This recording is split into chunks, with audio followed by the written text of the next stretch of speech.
Hey, Sugar Pie Honey Bunch. I am officially uploading my 50th Daily Donna video, and I want to tell you 5 things I learned that you can also apply. But first, the intro.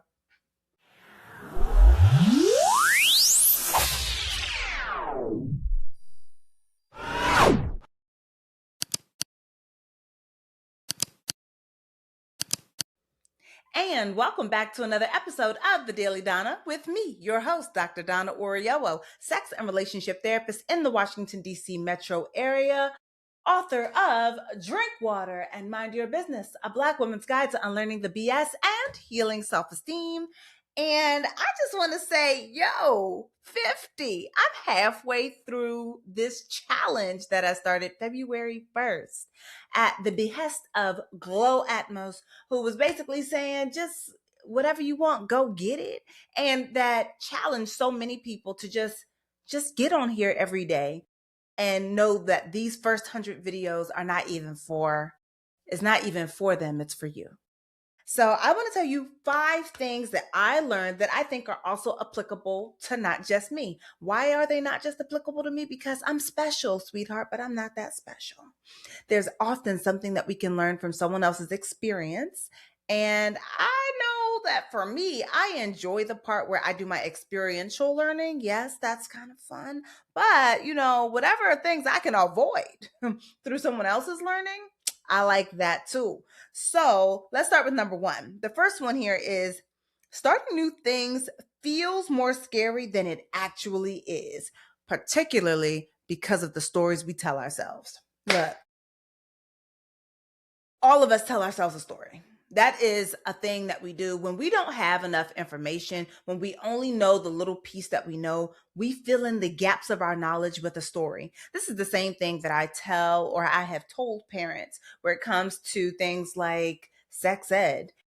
You can be quiet if you want to. It's not that your kid doesn't learn, it means they don't learn from you.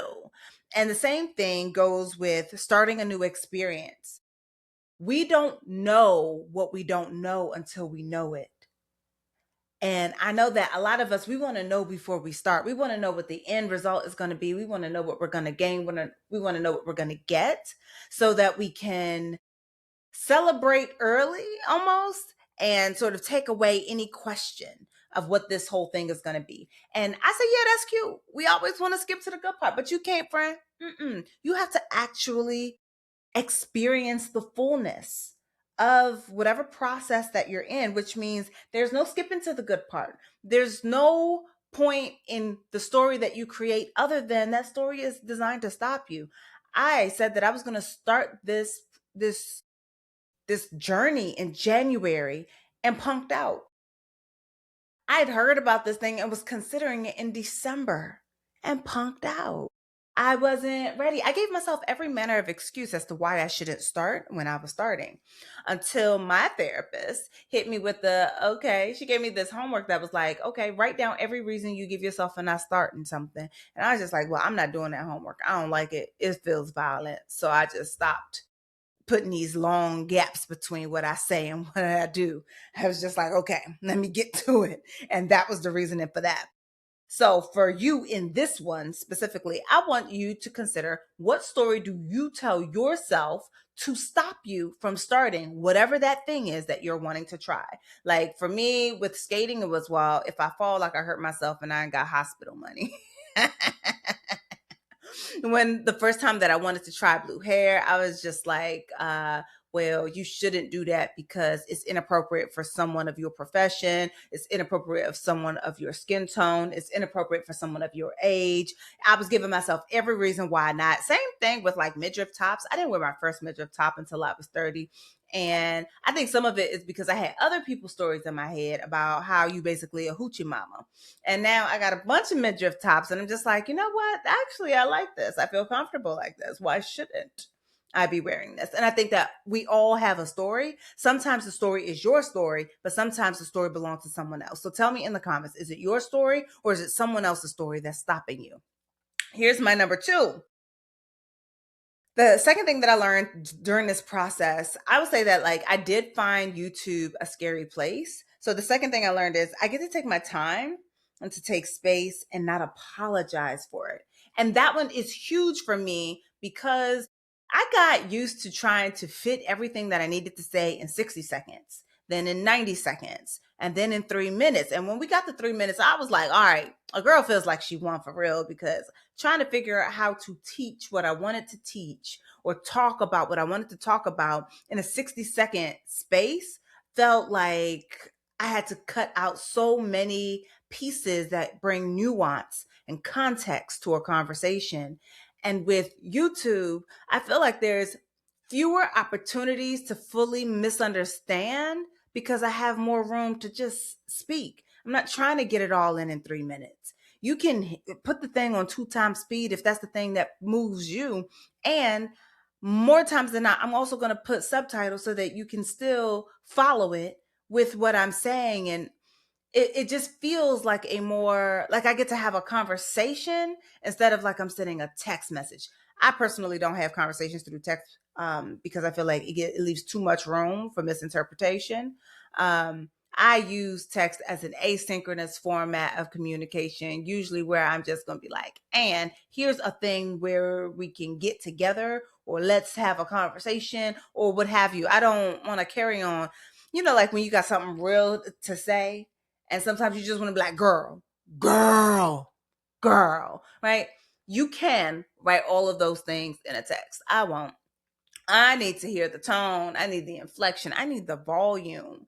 I need to feel and be in space with you with the silences. And I think that this format really does that for me. And I think that the other piece is in a self-concept, self-esteem sort of way. I think throughout my life, I'd already learned how to shrink myself down, to make myself less, to be smaller, to fit into whatever confines that somebody had already created for me.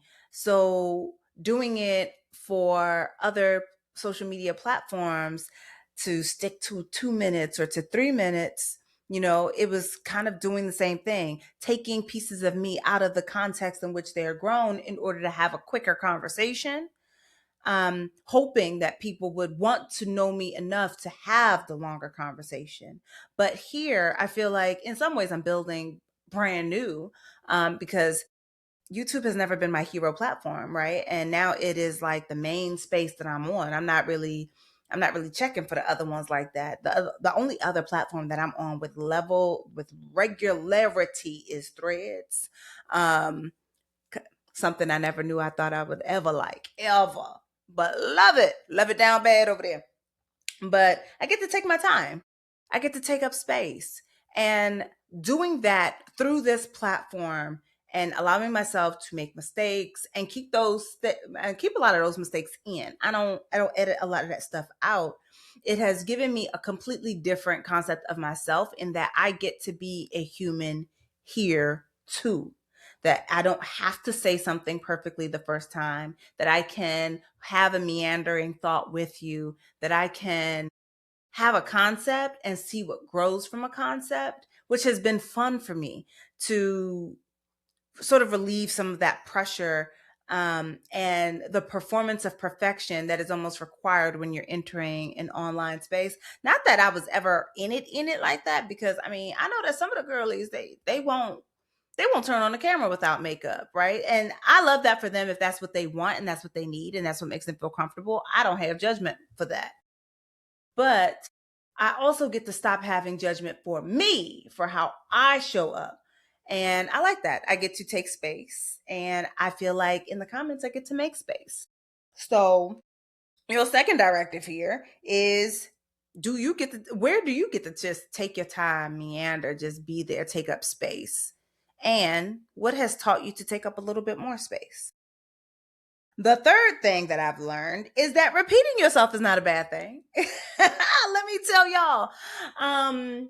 This part of the journey is teaching me a completely different skill set. Each time I start almost in the exact same way. I give you a little piece of what I want to talk about. Usually I'm still figuring it out. I reintroduce myself. I reintroduce my book. I reintroduce the the topic that we're having, and sometimes we'll have the same sort of topic conversation cross videos, because and I think that it's sort of like it builds on the knowledge from this one to this one to this one to this one, but each one also just stands alone. You don't have to have watched the other one to always have context, because I'll throw a little razzle, little dazzle in there anyway. And I think the best part about that for me in this process has been that I get to learn that you can repeat yourself.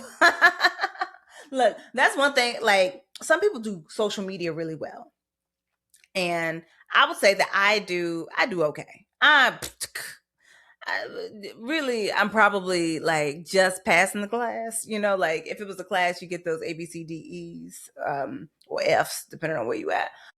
I look like I get a D, right? Like, I'm one mistake away from failure. But, like, I'm here, and I get to enjoy that I'm here in this moment right now. But one thing that I have not done a lot of is reposting of my stuff. I always forget that you can repost. That is something for me to learn. I forget. Sometimes I don't even have a full li- like understanding of the library of things that I've created, and so I am constantly having to be like, okay, and what was I talking about here, or what was I talking about there? And I just be like, you know what? Never mind. I'll just create a new video, and that's always been my go-to. And as a result, I have a cache of videos, a lot of stuff. Some of it never posted before. I even have a long form video that about a book that I was reading, that I just never posted because it felt weird and awkward. And I'm gonna post it. I'm putting myself. I'm telling you to help hold me accountable. The Wednesday video will be about this book. It was Curvy Girl Summer. That is the book that I was reading, and that will be the video that comes out probably on Wednesday. But that I get to repeat myself, and that it doesn't mean that I know less. It doesn't mean that, gosh, I don't even know what story I was telling myself about why I shouldn't repeat myself. But I think some of it was just like, well, nobody wants to have to watch the same thing twice. And they already heard me say that.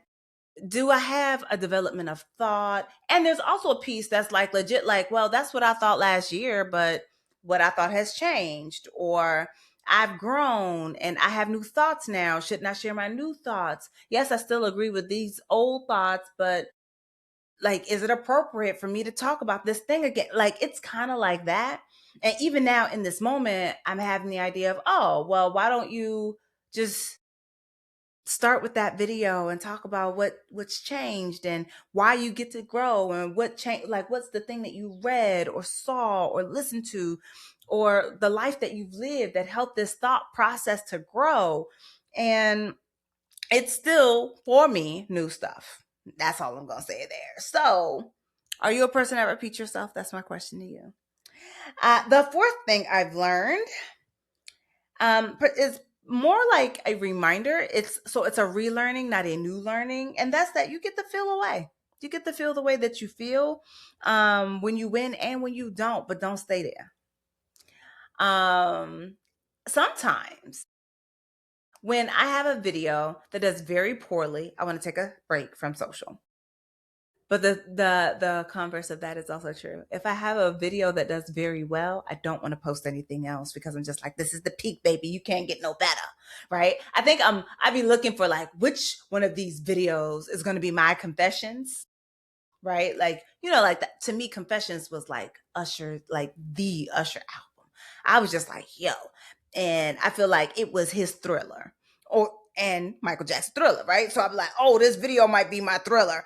I don't want to, am I okay with diminishing returns? Number one, I've learned that yes, I'm okay with diminishing returns. Number two, it can feel like your Thriller, but you ain't give yourself enough room to be properly thrilled about what's next. You haven't given yourself time and space and energy to confess about what's next.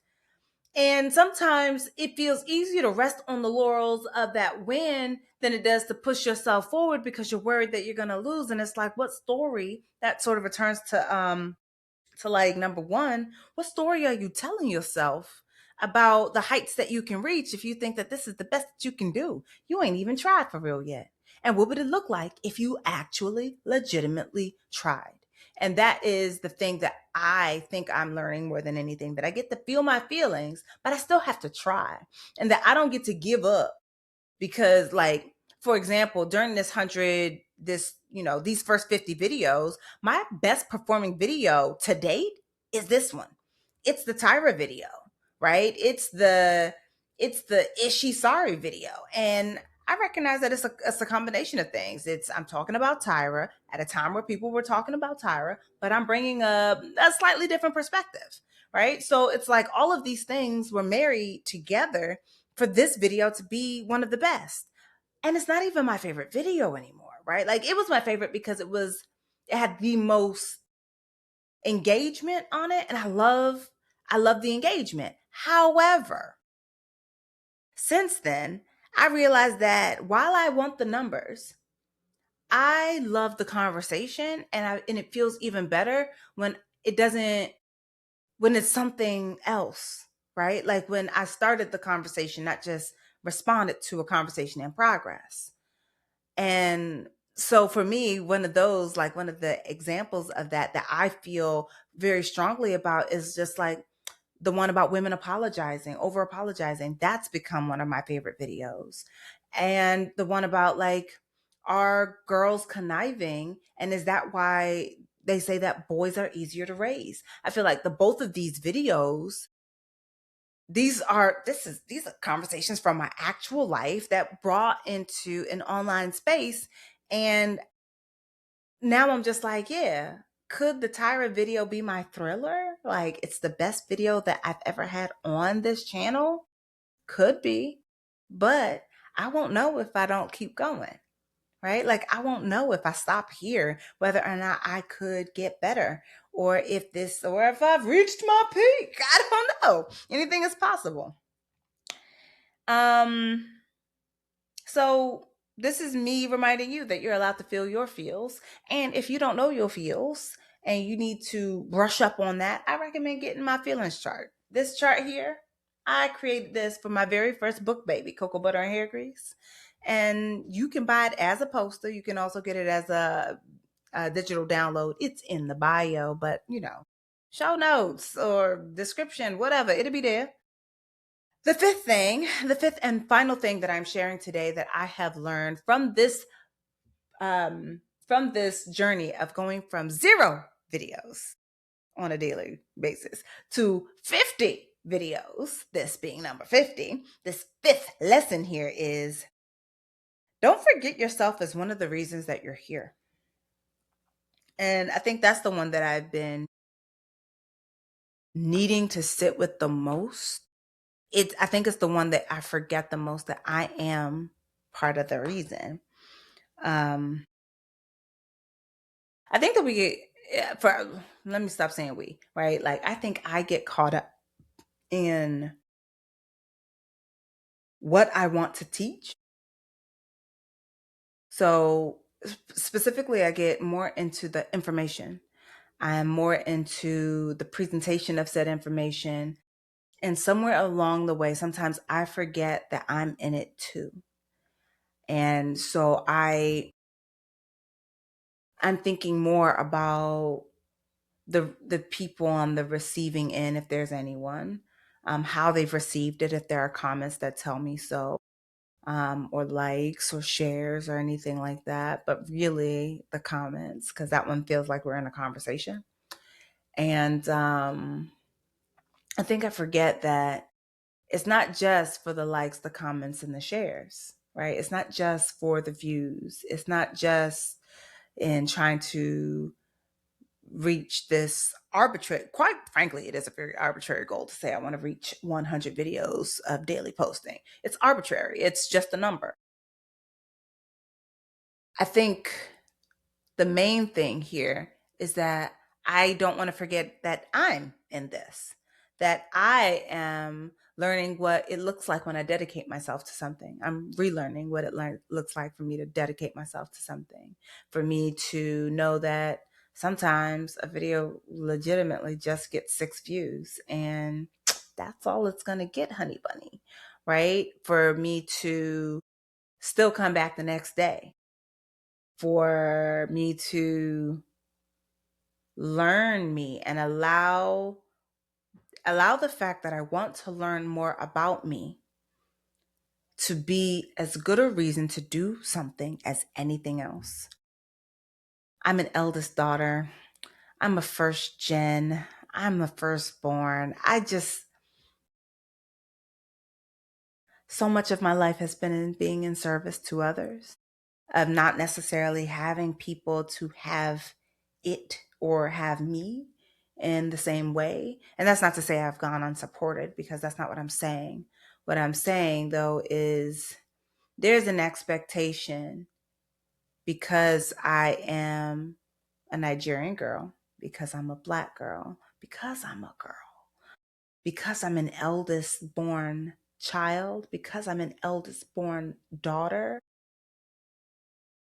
There are expectations of my giving without thought of myself, that I perform the tasks of good daughter, good sister, good wife, good friend, good whatever, and that these things in some ways be exacerbated by the messages of how I, like, almost like a need to prove that I am good and worthy, etc., because I'm a dark-skinned Black girl, right? Because I am that I am.